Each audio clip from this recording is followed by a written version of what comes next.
Speaking of which, as we're talking about trades and negotiation, there was actually talks. Finally, Justin Trudeau sat down with Donald Trump at Mar-A-Lago. Pretty interesting to see after going from Taylor Swift hanging out with teenage girls at a Taylor Swift concert. That's a little controversial right there, as you know about Justin Trudeau's past. To sit down at the big table with Donald Trump here. So this is from a guy by the name of Donald J. Trump posts for his Truth Social. So he's just rehashing what he posts on Truth Social. And it says, with an interesting special guest at the Trump head table at Mar-a-Lago. So there you see Justin Trudeau. There's Trump. There's other individuals at this table to sit down, have dinner, and talk through about these tariffs, which is what we need. Exactly what we've been asking for.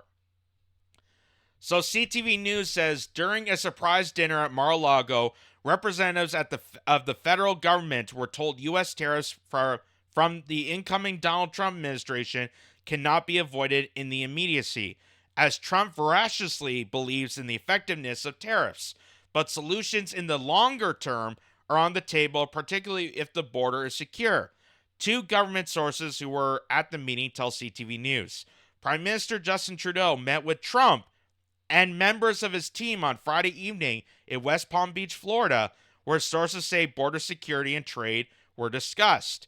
The meeting comes just days after Trump threatened to impose a 25% tariff on all Canadian imports unless Canada addresses its border concerns, which include illegal border crossings and drug trafficking. According to sources, Trump and his team conveyed that their plan to balance their federal budget through tariffs and then strike exempt side deals on a country-by-country basis. The nearly 3-hour dinner was also described to CTV News by two people who attended as positive and wide-ranging. Other topics discussed include fentanyl, NATO, Ukraine, energy, China, and next year's G7 summit in Canada. Oh boy, that's going to be some... there's going to be some crowd reactions to that. Leaving his hotel on Saturday morning, Trudeau briefly spoke to the media, saying he had an excellent conversation with Trump. The Prime Minister returned to Canada late Saturday morning. Public Safety Minister Dominic LeBlanc accompanied Trudeau on this trip, along with the Prime Minister's Chief of Staff Katie Telford and Deputy Chief of Staff Brian Clow. After arriving back in Ottawa on Saturday, LeBlanc spoke to reporters and called the meeting an interesting, positive dinner. Trump later commented on the dinner in a post to Truth Social Saturday afternoon, describing it as productive. Trump also said he has spoke to Trudeau about the importance of tackling the drug epidemic. Prime Minister Trudeau has made a commitment to work with us to end this terrible devastation of U.S. families, Trump wrote. On the American side, President-elect Trump was joined by his nominee for Interior Secretary, North Dakota Governor Doug Burgum, and his wife, Commerce Secretary nominee Howard Lutnick, and his wife, as well as National Security Advisor nominee Representative Mike Waltz, and his wife, Pennsylvania Senator-elect Dave McCormick, and his wife, Dina Powell, were also in attendance. Sources tell CTV News that Friday's dinner was also a social opportunity to determine who to connect with within Trump's incoming administration. In a press conference earlier Friday, Trudeau and Trump's tariff threats need to be taken seriously. One of the things that is really important to understand is that, Donald Trump, when he makes mistakes, like when he makes statements like that, he plans on carrying them out, Trudeau said. There's no question about it. Trudeau also said he looked forward to having lots of great conversations with President-elect Trump as we move forward on standing up for good jobs on both sides of the border. Friday's dinner at Mar-a-Lago and Trudeau's second conversation with Trump is less than a week. Hours after Trump's tariff threat on Monday night, Trudeau spoke directly to him on the phone, describing it as a good call. During that call, sources tell CTV News that Trudeau pointed out how the number of migrants who cross from Canada into U.S. is a small fraction compared to those who cross from Mexico. Premiers, meanwhile, are collectively urging the federal government to strengthen the border following an urgently requested meeting with Trudeau on Wednesday. The federal government has since pledged additional investments will be made at the border, but specific details or a timeline have yet to be provided. And I want to show this for a second. This is from the Canadian Chamber of Commerce on what they state about this tariff and why we need to take it seriously. Why we need, again, like I said, we need strong leadership. We need strong callback on Donald Trump when he says we're going to put a tariff on Canadian goods and imports. You need someone to counteract that and say, okay, I see what you're doing here. Let's talk. Let's negotiate. Let's actually do something like that. Now, Trudeau says he's willing to do restrictions on the border. He's looking at border security. He's looking at, the flow of drugs and cartel and other things like that. But if you look at the past, how many years he's been in office, if you look at the past almost 9 years now in office, his actions don't really coordinate with his words. And a lot of that has to do with the crony corruption that let the borders be open, why there's a floodgate of migrants coming in. Again, you have to look at the fact that there's business interests involved in it, why they're using temporary foreign workers and they're insourcing people to fill up positions while they're undermining the Canadian workforce. There's that involved. There's also military recruitment goals that they're trying to meet. There's also just the fact that they want to increase these populations for control. And you'll see later on the UK Prime Minister admitting to this, the further intentions of this.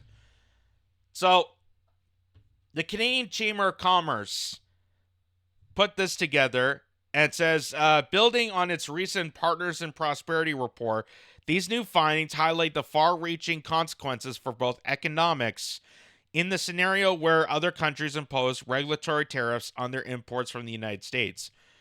So they did this little calculation on if there was a 25% tariffs. If Trudeau doesn't, go to his promises, if we don't have negotiation, if we don't, clean up our act and these tariffs do come in, what is it going to look like for the Canadian economy? So it says Canada's GDP would shrink by 2.6%, or roughly $78 billion Canadian, costing Canadian families approximately $1,900 per person annually. While in the U.S. GDP will shrink by 1.6%, or roughly $467 billion U.S., costing Americans approximately $1,300 per person annually. A 25% tariff applied across the board on all U.S. imports could push Canada's economy into recession by the middle of 2025. But these results also underscore Canada's economic importance to the United States, something that's often underappreciated south of the border. Make no mistake, if Trump imposes these tariffs, it would represent a significant negative shock to the U.S. economy. It would rise costs for businesses, make American production less competitive internationally, and raise prices for even more consumers who've recently suffered through the pandemic and the highest inflation in generations. Now, that's what this guy, Stephen Tapp, chief economist at the Commerce, this is the guy who came up with this calculation. I have heard other people say otherwise. I've heard people saying that these tariffs aren't going to diminish people and that these tariffs are actually going to challenge a lot of these countries, challenge a lot of businesses who are, outsourcing their jobs to different territories. A lot of these manufacturing jobs that went off to China, it's going to impose them to actually reflect and maybe come back to America. I've heard that story. I've heard people like what's the guy's name? Peter Dow, I think. Peter Dow has said something about that. Richard Wolff has said different things about that. So I'm not an economist. I'm not a trained professional in this. I'm just showing you what one person, one chief economist has said about this. You could fact check with other people. You can look deeper into this, but this is what they said, and this is what would be would kind of be a burden if these tariffs did impose onto Canadian goods, and that's why you need people with strong leadership. That's why we showed Pierre Poilievre, who came forward and said, look, we need a business negotiation. We need to have this debate. We need to come to the House of Commons, do an emergency meeting, and here's what I'm proposing. And he laid it out. Boom, boom, boom. This is what we have to do. Boom, boom, boom. You don't see that a lot with Trudeau. You don't see a lot that with Trudeau. And that's what's going to bite us in this trade deal, in this ultimatum, is if you don't have someone to counteract the toughness of Trump, because Trump is no stranger to the business acumen. That's what makes him this tough guy. He's a tough, negotiator. He's the art of the deal. And if he does that towards Canada, and Canada doesn't have a strong enough defense to defend the Canadian workforce, then these tariffs could happen, and this is what potentially could happen, and the burden to many Canadians.